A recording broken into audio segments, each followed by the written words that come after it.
Welcome to Crave the Rave, a naughty podcast for old school ravers who need a fix of the rave. I'm Lady Bizarre. And I'm Jess the Mess. On each episode, we'll be reminiscing over hilarious, embarrassing, and downright mental stories from our raver days. Think trippy tales, fezzy fails, and stories from the sesh. We've seen, heard, and done it all. And we bet you have too. So join us for a trip down memory lane.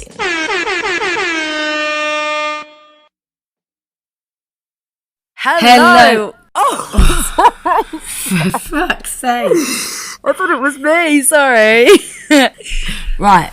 Hello, everybody. Welcome back to another episode of Crave the Rave. I am Jess the Mess. And you are echoing. Well, I'm sorry about that, but I'm in my new kitchen because I'm back home, back in my house after the renovations, and I've got to do it in the kitchen. There's nowhere else to do it, Lara. Sorry about that. So sorry if I'm a bit echoey, everybody, and also sorry if I'm a bit nasally as well. One thing they don't tell you about having kids is that you're constantly unwell. The children are constantly snotting over you. Other people's children are snotting over you as well, and so you're always unwell. So sorry about that. But finally we get together. Finally we're on a Zoomy thing, whatever you call it, and we're recording. But how are you, mate? Yeah, you sound a little bit worse for wear, not going to lie. But to be honest, I'd be lying if I said hearing you nasal was unusual for me, because I feel like a lot of our friendship, you've sounded quite nasal after a long weekend. Is that because of a long weekend, or is that because of my nose job? You had nodules, right? There was like issues in that area. Not in the nose. The nodules are down the throat. And actually, as I've told you before, it was a bent larynx. So can you not bring up my bent larynx on the pod? But the nodules are down the throat. No, I had a nose job. I've never been able to breathe since afterwards, and I've always been nasally since. I seem to remember you didn't necessarily wait the appropriate amount after your nose job to continue with certain extracurricular activities. Is that correct? Yeah, but Lara, the doctor doesn't ever say to you, okay, so you need to wait 2 weeks after the cast comes off before you can carry on sniffing lines. That's never said. But yes, you're right, actually. To be fair, I did wait, and I started eating it instead. I started eating bombs of K.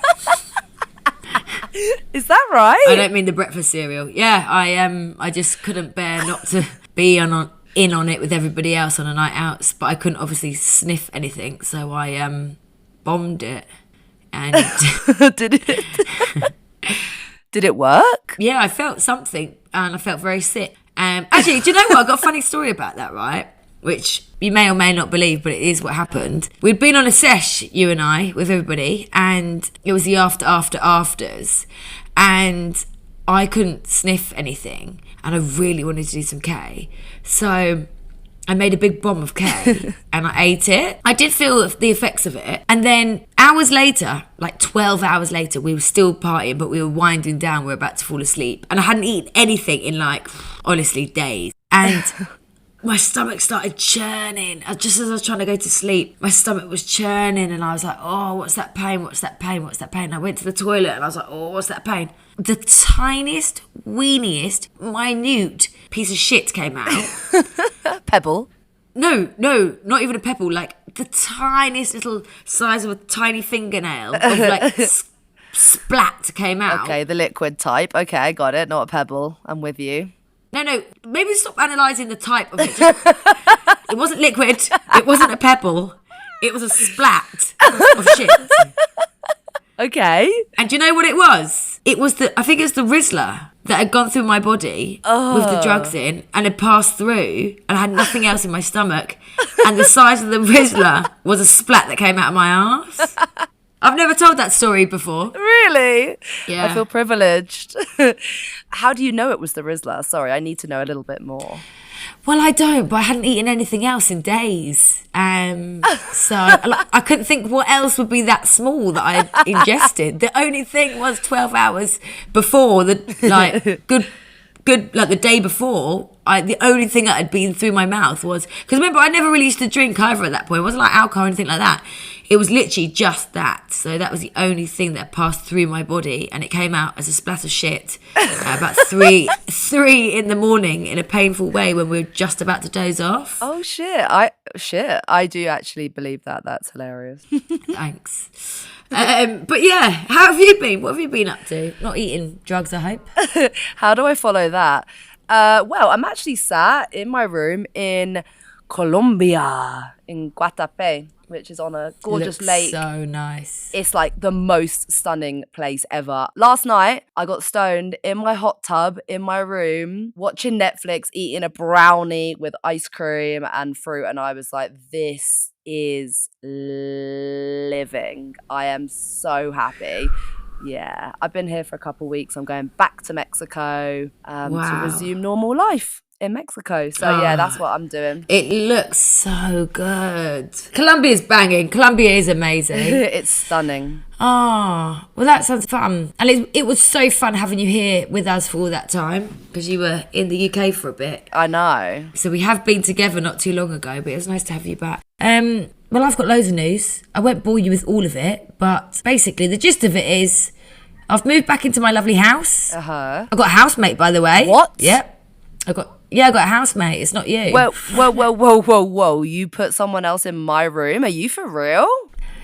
Look, I begged you to stay in that room and you didn't, so I had to rent it out to a doctor. Sorry, ding-a-ling. The fuck 3 up. days a week. 3 days a week. Grown-up woman. She's got kids, but she's on like a placement at the local hospital. So I've lucked out. So anyone who's out there listening who's got a spare room, honestly, I really recommend renting it out. I've always done it and I've always made some decent money to pay the bills with it. So yeah, got a new housemate. Wow.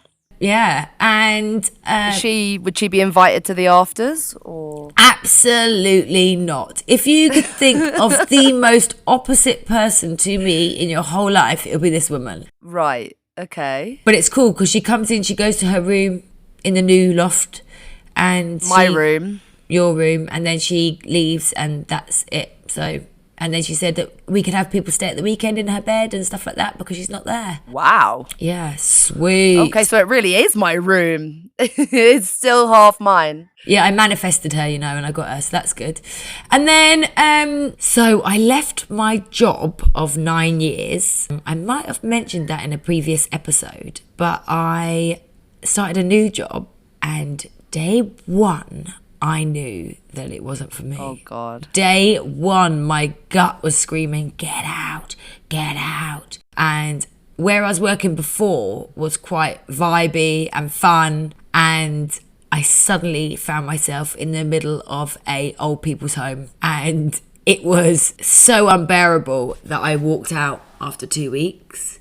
And I felt so bad, the anxiety around it. They were organising my welcome drinks and they kept trying to get me to pick a date for them. And it was absolutely unbearable. But I feel like everybody has got something on their CV where they've got a blip, a day, a week or something where they've tried something and it's not worked.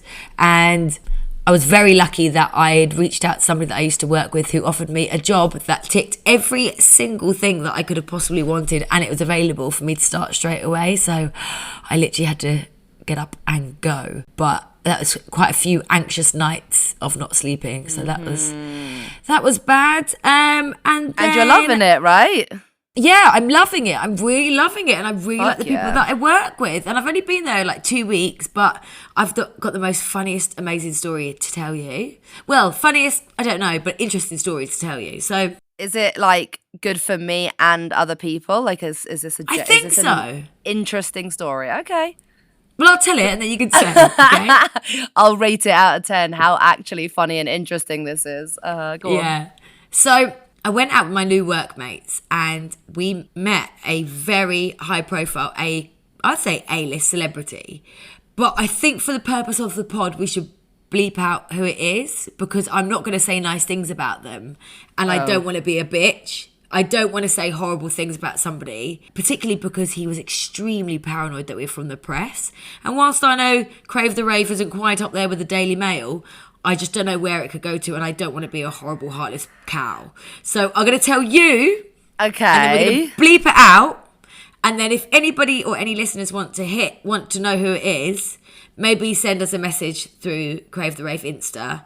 And if I feel like you really are not a reporter, I will tell you. Is that fair? That is totally fair. Okay, now I'm quite excited for this story. Okay. Okay. So I'm at work. I'm now working in Vauxhall, South London. And two of the boys go out for a cigarette. And one of the boys comes back in and he says the other boy isn't coming back in because he's having a drink with No, you wait. That is not how you say the name. Yes, it is. I'm surprised you even know who it is. Wait. What is with the extra on the end that you just added to it? Well, don't give it away, but okay. I can't. It ends in No, it doesn't. Am I saying it wrong? No. Don't. It's. Is it?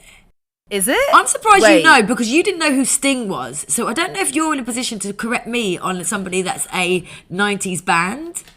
Yeah, no, I'm just Googling it now. It's 100%. You've added an extra sound to it, as usual. But anyway. People could probably guess now, for fuck's sake, now that we've said that. Anyway, right. So. Okay. So, one boy comes in and says, do you know who beep is? And we're all like, yeah, of course we do. And the guy goes, I don't know who he is. Who is he? So we all like started saying the songs or whatever, like insane that this guy doesn't know, but he is Albanian, so we'll let him off. The other guy is having a drink with him, right? He's recognised him. The celeb was having a drink on his own, and the guy that I work with has recognised him. Anyway, so I was like, oh, I've got to go out there. I thought, my auntie loves him. I've got to go and get her something signed, or I've got to get something, you know? So I plucked up the courage. Me and my manager went and joined them. Mate, this guy was really good looking in his heyday. This is like a 90s band, and he's the main singer, and he was very good looking back in the day, but oh my God. It was a band. I thought it was just one guy. He's a band. He's the main singer, but he's a band. Okay. He's a band. He's a band. Okay, they're a band then, not he's a band. Well, he's in one. And oh mate, he was so fucking drunk. He was spitting all over our faces. Ugh. He was a proper alcoholic. Like, you could just tell his face was big and swollen. He was switching from accent to accent. He had a pocket full of money that was like falling out. And when we were like, oh, your money's falling out, he like snapped up. I was like, I know. He was really quite aggressive. My colleague was like, oh, I'm going to go to the bar. What do you want to drink? And he was like, double Jameson or something. And then handed in 20 quid and was like, keep the change. And my mate was like, no, I'm not like a servant of yours. I'm not going to keep your change. He was extremely paranoid. He kept thinking that one of us was from the Daily Mail. And then he'd get really emotional. He'd get really aggressive. I fucking put him in his place quite a few times because I was like, oi, we're having a nice conversation. Don't get all shitty with us or don't get all grumpy with us. Like, just sort of like bantering with him. And he liked that. So he kept referring to his Russian wife. And when I asked for a photo with him at the end, he said no, because the Russian wife wouldn't like it. But yeah, it was very surreal. He definitely needs help, which is really, really sad. And the fact that he was even drinking on his own to begin with is quite sad, because it wasn't like he just carried on a party afterwards. It was like 3 p.m. in the afternoon. He was not in a good place. I said to him, oh, I really was hoping to see you at Glastonbury last year. And he was like, yeah, one day we will. I thought, absolutely not. Not until you go to rehab. There is no way. Then he started trying to scribble down lyrics as he's talking to us. It was such a mess. Wow. It was sad. It was really sad. But we were with him for quite a while. We were going out for drinks in Wimbledon, and we invited him to Wimbledon with us, and he said no because he couldn't get his security team together in time. Wait, why would he need a security team there but not in Vauxhall? Well, he lives around Vauxhall, I think. And apparently they were around somewhere, but we never saw them. I don't know if he was just saying that. But he said he's worth 17 million pounds. And he's got he's reeling off all these properties that he has around different places and different areas. He asked me, where do I live? And I told him. And he burst out laughing. He said, you live with all the gaylords. I said, do I? I didn't know that. I'd be happy to live with all the gaylords. I didn't know that was a thing around here. I think we could do with some gaylords around here. It's very dull. I wasn't even aware that the word Gaylord was still around, but I mean, he's obviously bringing it back from his day. I have not heard that word in like about 20 years. He's in his mid-50s, and the way that he laughed at it, he was serious. He did think I lived with the Gaylords, but the way that he laughed at himself was quite repulsive. And that's coming from someone that laughs at themselves. But, you know, it was just a really surreal situation, and it just made me really it made me think about how, you know, how fame can be so sad. I grew up listening to his music. I grew up listening to him. I still listen to him. Wow. A lot.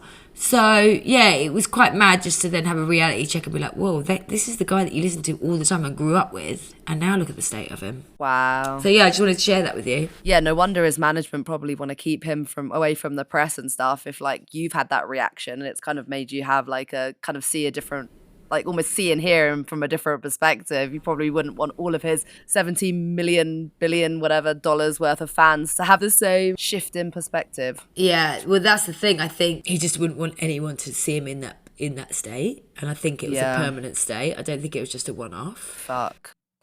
This is like a game of like 21 questions. I feel like you've given so many clues. I'm like, do you know what it is yet? Well, I can't say because you never know. No, Crave the Rave, you know, we're getting bigger and bigger and bigger, and who knows, we might end up in the Daily Mail or Mixmag. Yeah. But you never know. So, but yeah, no, that sort of got me thinking about what music did you grow up to that has always stuck with you, and what music would take you straight back to like your childhood or your younger years? Oh my God. Okay. Well, I mean, it depends on like childhood or like teenage years. So there's different, like, obviously like vibes, but it's really weird that you're asking me that question because I was literally talking yesterday, I think, about how I had this one karaoke machine me and my sister had, like a multicolored like karaoke machine, which had came with one cassette, and it had 4 songs on it. It was "I Should Be So Lucky, Lucky, Lucky, Kylie Lucky." Minogue. Kylie. Then there was New York, New York. I don't know who actually sings that. Frank Sinatra. Sinatra, did you just say? Sinatra. No, you did not just say that. Sinatra. Sinatra. You're killing me. Sorry, I've actually just had my lips done, but I put Botox in my lips, and I'm not just nasally and all the other things. I also can't move my top lip very well. Okay, that's what's going on. I'm like, pronounce your words, and I'm like, she's like, I can't. I actually cannot. My filler face can't. Sorry about that. Go on. Yeah, carry on. What's going on? What is going on? Okay. Anyway, and I now also can't remember the other 2 tunes, so pending on that one. I had the same. You had the same? I had the same, but it was Cyndi Lauper, Girls Just Want to Have Fun. Oh my God. Ooh. Girls Just Want to Have Fun. That was on that it actually might have been one of the other ones.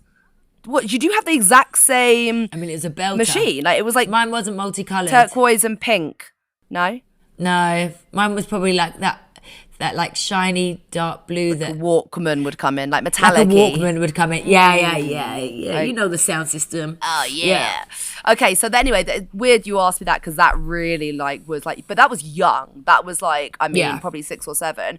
But then like early teenage years, like it has to be garage. Like garage all day long. 1,000,000%. 1,000,000%. Garage was brilliant because it was sort of like the sort of music that you could find that your parents wasn't listening to. Do you know what I mean? It was like your music that you discovered. It wasn't one that you got through your parents, which at our age, that's how you got a lot of music was through what your parents were listening to. Oh, I didn't. And garage, well, you must have done. Like my dad listened to soul music, so I knew all that, Motown. Like you'd know the music your parents listened to, and you'd like that music, particularly the person that I was talking about earlier.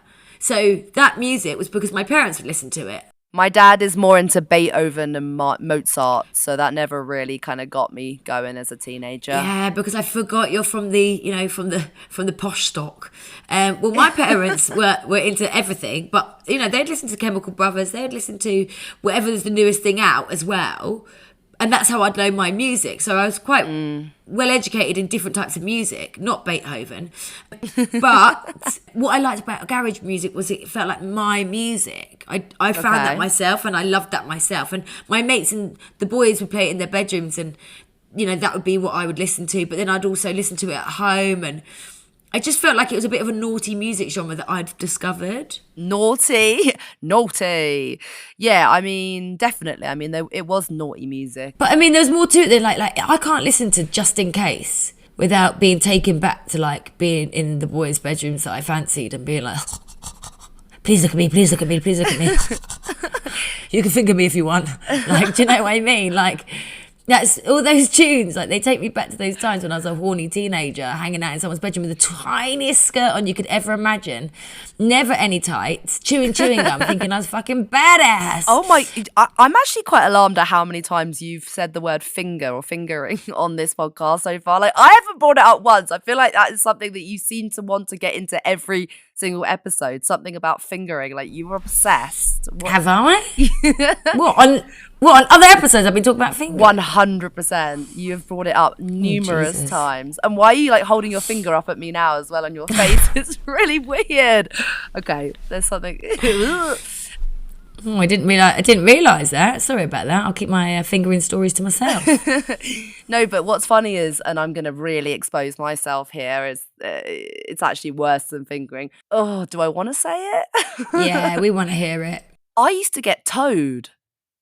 What? What? Wait. What?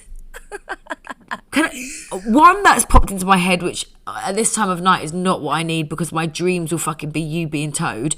And two, how, when, and why did this happen? Well, I thought that was a myth. I'm sorry, I'm just going to put that out there. I thought that being towed was something that was a myth. But sorry, carry on. Oh no, I'm a walking, talking. Multiple people or just the one person towed you? I'm a walking, talking toad example of it in the real, in the flesh. Multiple. There was one specific night. Okay, let me just set the scene here. Like, and you asked me why. Like, okay, so in order for fingering to occur, for base 2 to be reached, you needed fingers. Did everyone that you get with not have fingers? Because then I can understand it a bit more. If you didn't have fingers and you used your toes, I think that's fair game. No, that wasn't that wasn't the reason. So in order to get to second base, you usually had to have like first base, like the intimacy of maybe, not always. Wait, I don't know what bases mean. I'm in the UK. I'm not from America. I don't know what bases mean. What are you talking about? I'm from the UK too. I don't know what base is. What are you on about? Well, then stop talking about bases. I don't know what base means. Sorry, what? Sorry, my turn to say what the fuck are you talking about? How, what, why, when, how, where, whatever. Well, I'm not American. I don't watch rom-coms and I'm not fucking 12 years old. I don't know what a base is other than baseball bases. No! Oh my God, are you... Well, I know it's not that. But Okay. I mean, like, I don't know what it means. Do you need me to quickly educate you? Well, I don't fucking care or not, but as soon as you're going to be talking in bases, I better understand. I bet a lot of the listeners at home don't know what a base is either, so maybe explain to us what a base is. I am 100% putting a lot of money on the fact that people know exactly what bases are. It's got nothing to do with America. No. What are you on about? Of course it is. It's all about baseball, and they love baseball. So if you get to first base, it's doing something. If you get to second base, it's doing something else. But I don't know what base is what means. I think first base is what? Fondling. Second base is... giving head? I don't know what each base is what. All right. We'll just quickly do a recap. Yes, first base is would be like kissing and heavy petting. The base 2 would be fingers and toes. Toes don't count. That's fucking off the base. Third base is oral. And fourth base is the full shebang. No, that's a home run, I think. If there's one thing I know that's a home run. I'm just telling you what I learned as a teenager. I didn't learn this from America. You didn't learn that as a teenager. You were too busy towing people. You're doing everything the wrong way round. Whoa. Don't start rumours that I was doing the towing. I was receiving the toes, okay? Okay, sorry, I fucked that up. Sorry, that was me spreading rumours. So, sorry, okay. Okay, And it happened more than once? Okay, so look, let me go back to my original point. Now we're on the same page with the bases. So Now we're on the same base. Okay. In order to reach the point of fingering, you usually had to have like some like heavy petting, kissing, maybe that first kind of intimacy. Right. With towing, you could sit other ends of the sofa, be watching a film. You lazy cow. Was that what it was about? You didn't have to stretch your arm over, so you could just stretch your legs over. Did you do it at the same time? No. Wait, but you must have initiated it. You must have initiated this, because there's no way a man got his toe and initiated that in your fanny. No way. I did not ask for it. I'm telling you now. Okay, just quickly set the scene, because we're going so deep into this, way deeper than I ever thought we were going to. Sorry. Yeah, but everyone wants to know. This is... Oh, mate, I can't believe this. I didn't know this about you, and it shocked me. Okay, now you're making me think I shouldn't be saying it. But anyway... No, it's great. We need to hear it. Let the world know. Oh, fuck. Okay. So, imagine a sofa. You've got one end of the sofa is said... Yeah, I get it. You've got your legs... boy. No, yeah. Well, yeah, there's kind of like... You're kind of like, maybe interlocking some legs. Somehow, I'm wearing little shorts or something, and... one thing leads to another, and one toe leads to another. Wow. Yeah. Okay. Anyway, so like all I'm saying is that kind of that was going on. How did we get here? Because I talked about how garage music used to make me horny when I was younger. There we go. Okay. I mean, talking about all that, I cannot believe that as a grown-up, I cannot believe that we used to go to so many under 18 nightclubs. Like, if you just think about that for a moment, people that are adults planned and organised and put on nightclubs for people under 18. They didn't get any sales from the bar. They literally must have just done it so that people could get off with each other, because that's all that happened the whole time. Do under 18 nightclubs still exist? I've got no idea, but they made money on the ticket, and they made money on Coca-Colas and, Sprites and things. But yeah, not a lot. But I think they generally did them on nights that weren't like weekend nights. Like I think like it was like they had these empty nights, if I remember correctly, and maybe it was like in the school holidays, a Wednesday or a Tuesday or something. Yeah, you might be right. Or just when they had an empty club, because they do it at like the big Kingston club, and I feel like it would be on a random night or like a Sunday night. It wouldn't get the normal people, the adults. Yeah, exactly. Like as in like they were losing money anyway, so they filled those spaces. I can't really fucking remember, but no, you're right. Actually, you're onto something. But we used to go to one called Capital VIP. Did you ever go to it? Do you know what? I never went, but everybody fucking went. Was it good? Well, you went to private school, so that was a bit of your world, really, because it was all private school kids. I, on the other hand, used to work there to get my ticket, because it's 50 quid a ticket. Back then, 50 quid a ticket. 50 quid a ticket's a lot now. So 20 years ago, that's a fucking lot of money. But I used to work there with Amy, Val and Kath. And we used to, a couple of like months before, we used to send out all the invitation letters and spend a whole day in an office just enveloping. And then on the day, we'd help out, I think, beforehand or something. Because we had VIP, Capital VIP. Mm-hmm. And we'd go and we'd be able to do it for free. Basically, we'd get a ticket by working there beforehand. That's how we ended up going every time. Okay. But I lived for that. It was amazing. It was absolutely incredible. But you know what I wore one year? This is so embarrassing. I was young. I was like 14. And it was the Queen's, I want to say Silver Jubilee. And I wore a Union Jack sequin bikini and a leather skirt and nothing else. And my granddad took us in his convertible. And that's what I wore. What shoes?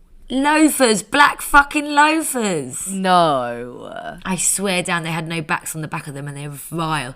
And oh my God, I cannot believe that I wore that. But snogged a lot of gentlemen in that outfit, so I felt like mission accomplished. Yeah, I can see why that would get the job done. Yeah.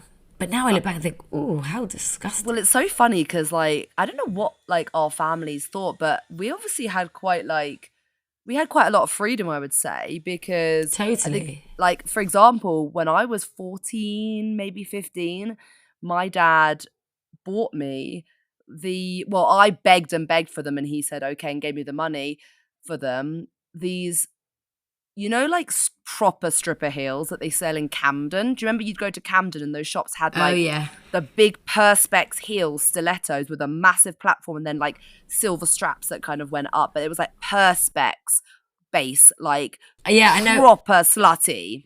Literally stripper shoes. Literally stripper Yeah. shoes.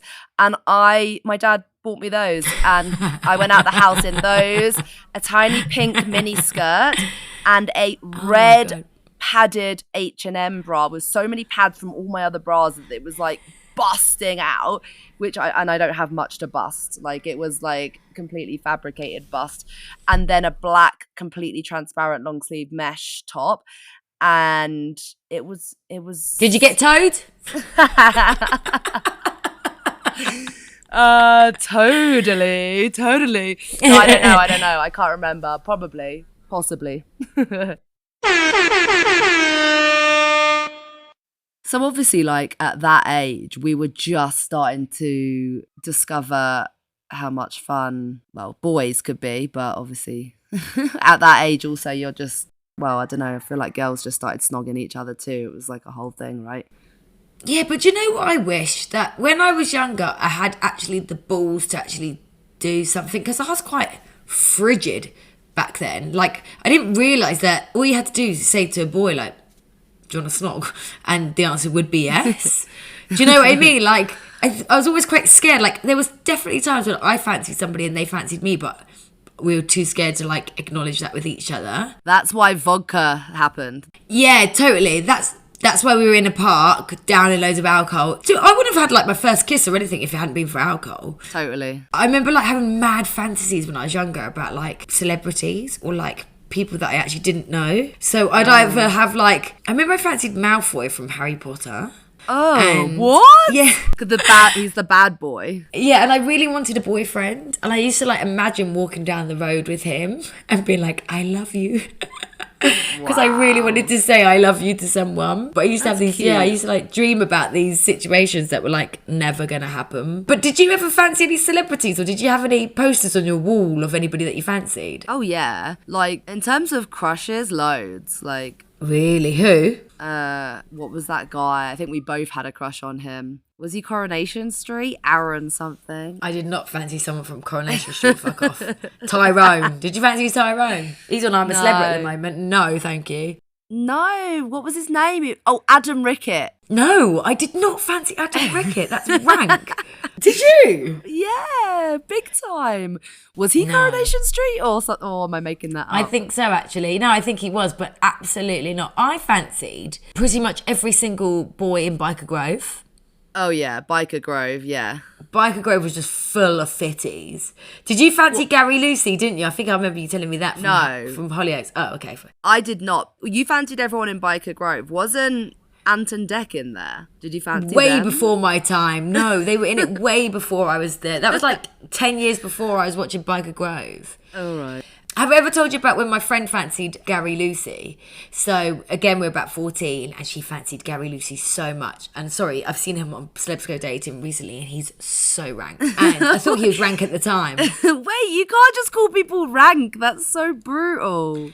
He wasn't the person that I met in Vauxhall. Anyway, my friend Chloe really fancied him. And her family friends were having a street party for Halloween. And they were saying, there's going to be a celebrity there, Chloe, wink, wink. And she was going, oh my God, Gary Lucy's going to be there. Gary Lucy's going to be there. Gary Lucy's going to be there. Going on and on and on. You've got to come. Gary Lucy's going to be there. Right, I need to get my outfit. I need to buy my thing. I need to do my hair. Gary Lucy's going to be there. They told me it's going to be, one of them like told me, and I'm not meant to know, it's going to be Gary Lucy. So the big day comes. She's planned her outfit. She's dressed up. She knows what she's going to say. We go to the street, which is in like a bog standard street in South London, and all the streets out, the houses are really lit up. An old guy gets on the mic and he's like, okay, and here we go. We're going to count down to our celebrity who's going to turn on the lights. I think that was it. Maybe Christmas, not Halloween. I think he's turning on the lights. Yeah. And yeah, it sounds more like it. That makes more sense. Yeah. So here we go. My friend Chloe is at the front. She's literally in tears. She can't believe that this moment has finally come. And 3, 2, 1... out comes Mr. Blobby. It's a man in a blobby suit, and he goes, and then she's like, oh, what? And the celebrity was Mr. Blobby. Well, a man in a blobby suit. Oh my God. Wait, was this recently or was this when she was a kid? Are you fucking serious? Do you think that this... One, do you think someone would bring up Mr. Blobby now? And 2, why would I be hanging around with a 14-year-old now that's in love with Gary Lucy? Plus, Gary Lucy has massively lost his looks it's debatable if he even had any. But why on earth would those 3 things be happening whilst I'm 36 years old? Sorry. For some reason, I missed the part where you said she was 14 and I thought this was like a lifelong dream of hers to meet him. Sorry. Sorry. Are you fucking serious? Sorry. We were 14. Oh my God, that'd be so weird if I was doing that now. I mean, I guess some people do get into celebrities that much that they would be like that now. But no, she was 14. Oh my God. To be honest, like not much has actually changed about my old bedroom from when I was a kid. So I think because they're quite high up and no one's really bothered to take them down, there are still pages ripped out of J17 and Ms. Mag, which have 911 and yeah, like who else? Like 5, like pictures of 5. I mean, they were all over my walls, along with graffiti from my friends on my wall at my parents' house. Yeah. You're a badass, man. I never really fancied many boy bands or many bands or anything like that. I fancied people on Biker Grove and that was about it. I never really fancied the celebs. Like my sister was obsessed with Leonardo DiCaprio. Every single part of her bedroom was covered in Leonardo DiCaprio. She used to like work out how old she'd be when she was legally allowed to marry him and work out how old he was and how she was going to meet him. I just never really had any of that. You, I think, have had a soft spot for Harry Styles, though. Right back in the day, I fancied him. But I was a grown-up at that point, Lara. I know. Oh, I know. I'm talking about as a teenager, I just never, or even a kid, I never really fancied people off TV. So here's a random question. Who would be your like DJ crush now? Like, I know you're married, happily married, etc., but like, you know, are there any DJs, like if you had, you know, a crush on a DJ, who would it be? I always fancied the DJ. Like, I just think that is something, a talent that a man should have. Like, when I met Ashley and found out that he could mix, I was like, oh, take me now. But, I mean, think about DJs, you never really know what they look like. Again, my answer to every DJ question, Andy C. But he is fit. He's almost like an older dad. Oh, come on, you would back. Come on, he's a bit old now, but come on. Who else would I say? Like, you never really see DJs' faces that much. Like, put it this way: if I was at an event and the DJ was playing, I'd probably fancy the DJ. But out of the DJs that have made it, I couldn't tell you. I mean, definitely not eats everything. Even though you do respect him as a human and a DJ and love his music. Of course, we're not being mean on this podcast, remember? But anyway, it's a hard question, that. What about you? Well, I can't really, the only person that comes to mind really, and I'm not even sure if it's like really a crush, but like, and I hate to say it because I feel like it's, I don't know, he's kind of like gone to a different level now, but there is definitely something about Fred again that I know, I knew you were going to say that. Not looks-wise. Yes, I would. He's famous. Yes, I would. He's talented. Yes, that is all attractive. But based on just looks alone, I don't think so. Well, who said we were basing it on looks alone? He's a DJ, but... Okay, then fine. Yes, I would. Yes, I would. You're cracking me up. Well, yeah, but I just mean, like, when I was high as fuck when we were watching him on the big screen at Glastonbury, I just kept saying to Kath... Yeah, he was doing it for us. Yeah. I think every woman was. I was like, wow. Oh, my God, I have the biggest crush. But, yeah, no, but also, like, it's not... The thing about being famous... Actually, the famous thing doesn't really do it for me at all. In fact, I would love to have someone who's not famous. they could have money. I'm okay with that, but Of course, I don't think being in a relationship with someone that's famous would be nice. Look at the fucking loser that I met earlier on this week. But I think there is a thing that if you were in a room with someone who was high profile and was talented at what they do, and even if like you know that you wouldn't have fancied them if they weren't, I think you'd probably say yes more than you would if they weren't of that status. that's true. I remember when not that I ever had a crush on him ever, but and this has actually got nothing to do with crushes, but you're reminding me that when I met, you weren't there, but I met I was in the back room at like some grime thing in I think at Village Underground, and I met Chip the MC, like, who used to be Chipmunk, then dropped it to Chip. Yeah. I guess he's not really an MC, rapper, grime artist. But yeah, and I offered him, I thought I was a bad man because I was like, oh, okay, he's famous. And I offered him, I rolled a joint, like this is like a few years ago. I was not a teenager. And I like rolled a joint and I was like lit it, feeling like probably mostly because I wanted to pass my joint to Chip and have him smoke my joint, which I did. And he turned around and said, I don't smoke weed, miss. Strictly high grade. Strictly high grade. Okay, I'll chip this out. Thank you very much. I was like, okay, cool. That's why you're called Chip. The same rapper, I think, reminded me of my number one crush of all time. Oh my God. Who was it? I fancied him so much. Are you going to say Eminem? Oh, Eminem, yes, absolutely. He was on my wall. I had posters of him, and I still to this day think he is one of life's sexiest, hottest, fittest guys you could ever meet. Or not meet, because I've never met him. He's a sexy human. He's a sexy human. Yeah. Yeah, it's funny, isn't it? You say that like you don't really see DJs' faces, but actually like you do. Where else are you looking when you're like dancing? You are looking up at the DJ, but like they're wearing headphones, but they're not wearing a mask. They're in pitch black. But they're in pitch black. No. You're not looking at their faces. Do you know what really annoys me, actually? I'll tell you something. I've been meaning to say this for a long time. I need to get this off my chair. Okay. It really fucking annoys me when you're at a rave and the person in front of you turns around and faces the crowd and dances. I know you hate that. I hate it. Sorry, that's off my chest now. Sorry about that. Okay, well, I can see that was really bubbling up inside. Not that I've been out in a long time. We actually had tickets for Drum Sheds. Drum Sheds. Oh my God. We were going to see a DJ who I definitely do not fancy, Fortet. Okay.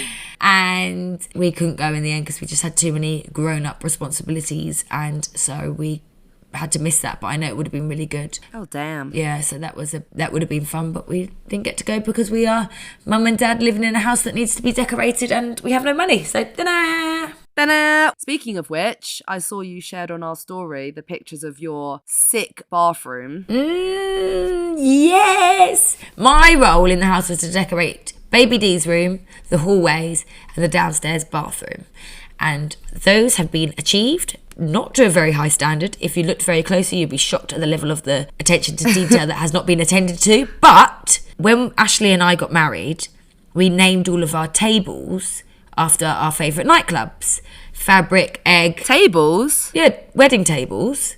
Oh, sorry, your wedding tables. Sorry. Keep up. Wedding tables. So there was Fabric, our table, XOYO, Berghain, Egg, Lightbox, and Fire next to each other, because they were two tables next to each other. What table was I? I think I was on Berghain. You were on Berghain. And then I just like the idea of my aunties and uncles being like, oh, I'm on Berghain, or I'm on XOYO, or I'm on Egg London, That really made me laugh.